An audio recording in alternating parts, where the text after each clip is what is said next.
Mi linda gente, el día de hoy nos encontramos en el distrito de Quilcas organizando este bonito matrimonio.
Ahí está la bienvenida muy especial para cada uno de los familiares, para cada uno de los invitados que van a llegar a este hermoso local de recepciones, acompañando por supuesto los recibidos a los David y Luz.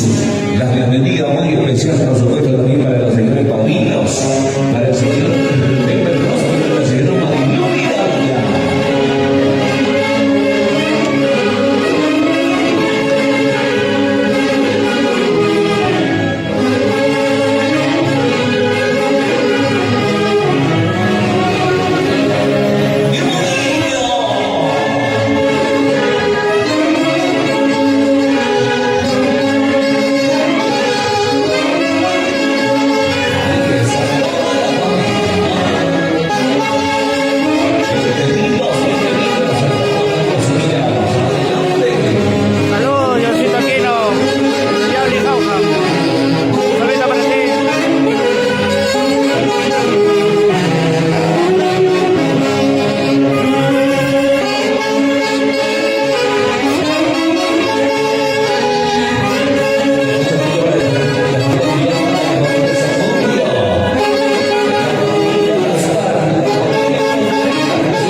está, qué bonito. Miren los aplausos, a ver, por favor, señoras y señores. Qué bonito, nos sentimos muy contentos, muy alegres de acompañar en esta fecha muy especial, una fecha muy inolvidable para nuestra pareja de recién casados, que hace unas horas han traído matrimonio, este hermoso santo sacramento del matrimonio en la parroquia de San Jerónimo. Le deseamos mucha felicidad y muchos éxitos a nuestra pareja de recién casados y para toda la familia hermosa que el día de hoy nos está acompañando en este hermoso local. Bienvenidos, buenas tardes. Vamos a seguir cantando de estas hermosas canciones, de estas maravillosas melodías. Y en unos minutos ya queda el debido almuerzo de confraternidad para todo el hermoso público presente. Seguimos.